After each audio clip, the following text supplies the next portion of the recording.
How's it going, everyone? Welcome back to another episode of the Figuring It Out Finance podcast, episode number 74.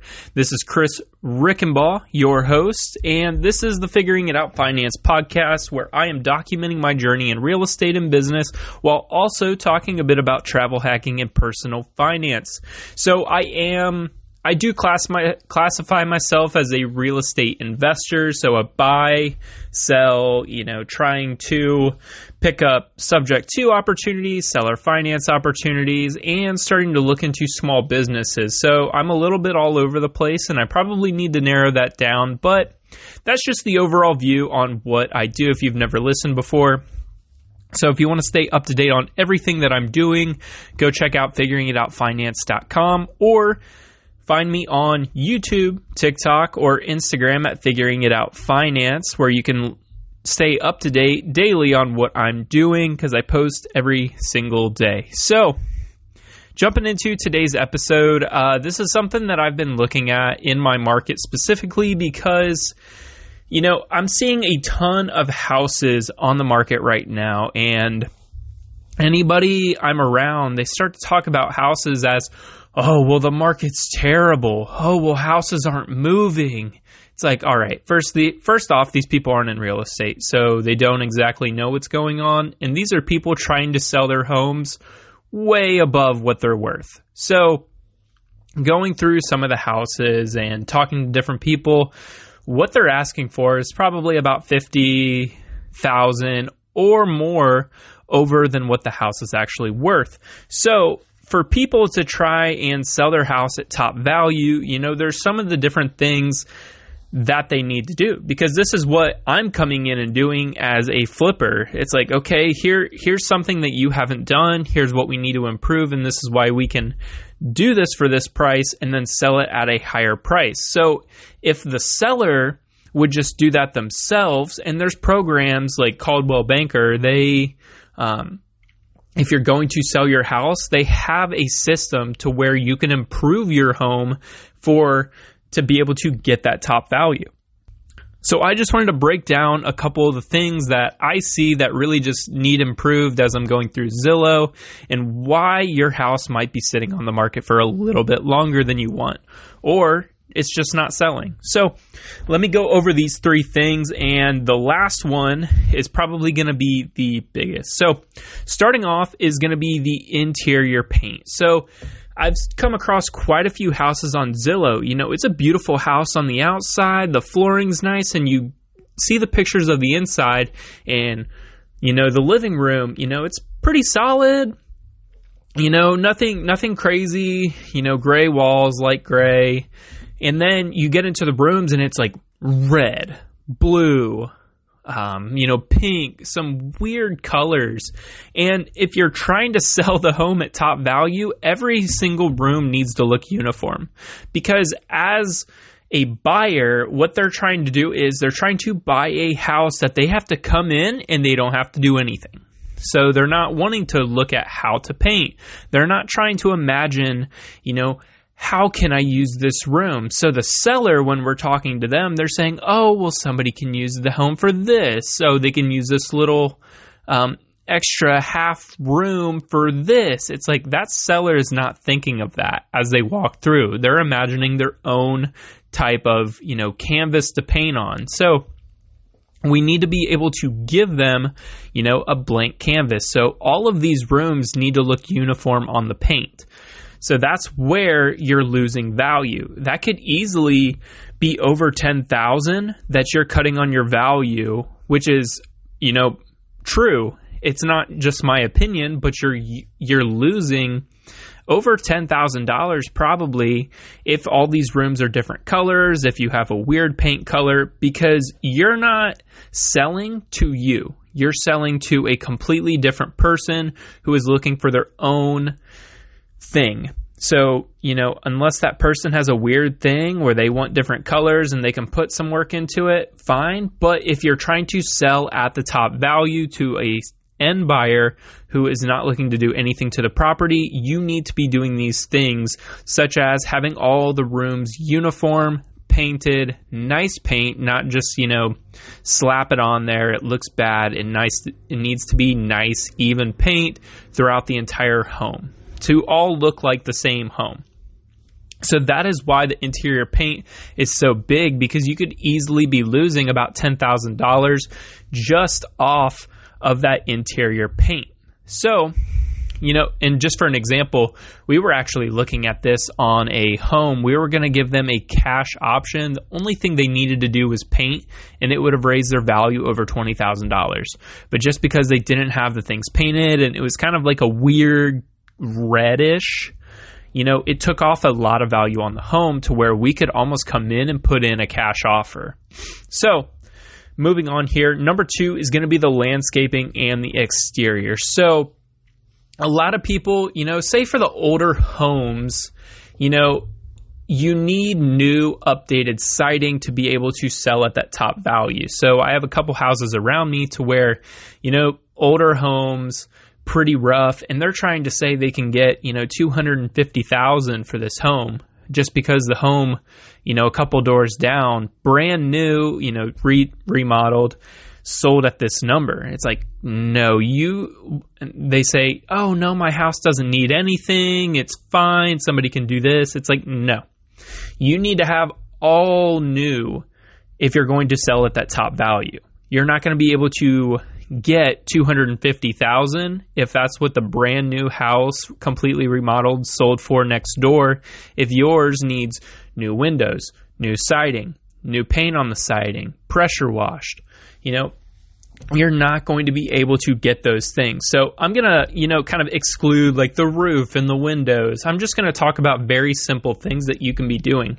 And the outside of your home, the exterior, whether it's, touching up on paint, whether that's putting new siding on, which isn't ridiculously expensive, it can easily boost your home, because that's the first thing that people are going to see on Zillow. It's going to be that outside picture of the home. What's it look like? Are there trees in the way? And what does that siding look like? Is it brand new? Is it falling down? Because when that seller goes to walk that home, if there's little hidden things to where it looks great from far away, but you get up close to it and you're like, oh my gosh, this is falling down. Like this is kind of there's holes in it. There might be bees in there. That is losing value on the home easily over, that could be the killer on your home to where somebody just moves on from it on Zillow if you don't have a good picture. And so the landscaping also needs to be neatly done as well for that picture, because if you go up and there's weeds growing and, just old stone that doesn't pop, it's not going to sell for what you want. And that's the hard thing. So for what I did for my home, I put nice white rock out there. We weed eated, and I was able to put some black rubber mulch down to be able to make it look fresh year round. So now there is weeds growing up through that, and that's going to be interesting. But why I put the rubber mulch down is because it's going to be a rental. I don't want to touch it. I don't want a rental company to be touching it, or property management. So that's going to keep it there. I'm not going to have to do a thing. So that makes it a little bit simpler for me. However, going back to my point here, this is your first impression of the house. As soon as you pull in, what does it look like? Does it look good from far away? That'll pull people in. But if it doesn't look good up close and it's not completely finished, you're losing value on the home easily. That's going to draw an offer easily $10,000 to $15,000 lower than what you're asking for. So if you know these things like, oh, well, this could be touched up, just go ahead and take $5,000 to $10,000 off that purchase price, or fix it and sell it for top value, because you paying $2,000 could be able to get another $5,000 to $10,000 on the property. And that is the biggest thing here. Putting in these little touch-ups is going to be able to get you so much more. And, there's in a house right down the road from me, about a mile away, this is going to be a really good example. So great square footage, great opportunity. The problem is The landscaping sucks. The outside of the house hasn't been pressure washed. There's not weeds, but there's growth around the house. Like, it looks like it hasn't been done in over a year. And there's trees up in front, so they can't get a clear picture of the house. And they tried to, I don't know what type of camera they use, but they are not great pictures online. So you need to be hiring the company or the realty team. So whoever I use, they're going to be clear, great pictures of the home. It's not just going to be snapped on my phone. It's not going to be snapped on their phone to be able to upload. They're going to be clear, professional pictures that are going to be able to sell your home for top value because, again, that's another $10,000 off or just a swipe on through if they're not great pictures to be able to capture your attention.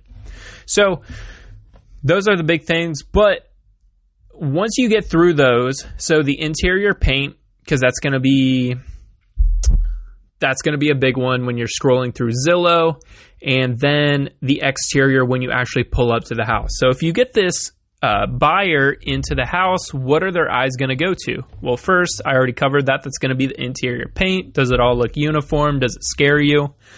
And then it's going to be the kitchen and the bathroom. So if you're thinking LVP flooring or refinished hardwoods to where it all looks clean, smooth, there's no dips or anything in the flooring, the kitchen will start there.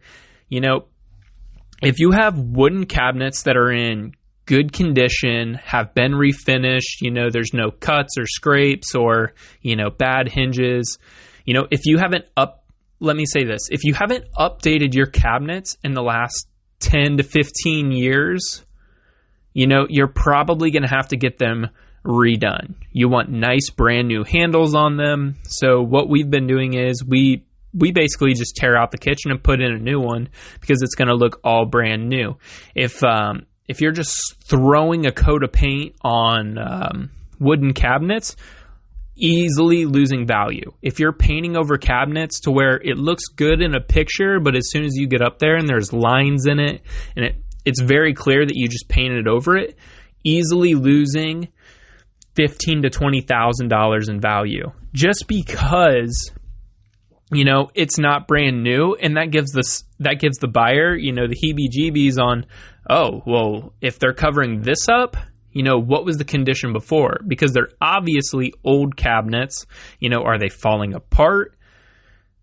You don't know. So what I did on my house, I took off the doors and I put brand new ones on so the cabinets look brand new. So that's something you could also do. It's going to cost a little bit of money, but you're going to be able to, probably get more $10,000 to $15,000 out of it for just putting in $1,000. So that is the big eye catcher there. You don't want to be painting over cabinets. If it's a rental, fine. But if you're trying to actually sell the home at the top value, they need to be either completely brand new cabinets, completely untouched in great condition. Not your definition of great condition, but when somebody walks in there, they're like, oh yeah, this looks brand new. I could move in here tomorrow. Not, this is kind of rough. Because if you get you're probably losing $10,000 to $15,000 or more. So make sure all of that's brand new. Old appliances are going to be killers too, because they're going to have to go out and redo it. They're going to have to get the right measurements. And that's just a pain in the ass for some people. So you want to be pretty much new everything for the top value. If not, you need to have the understanding that it is not at the top value and make the price accordingly. And then your house will sell. So moving on to the bathrooms here, the bathroom needs to be absolutely clean. So bathrooms are relatively cheap depending on what you do. Now, if you put the tile bathrooms in, it's going to look great. It's going to be able to sell, brand new white tile. That's what we're doing in my flip right now. It really pops in the pictures. And when you walk up and say, oh yeah, this looks great. This is going to sell.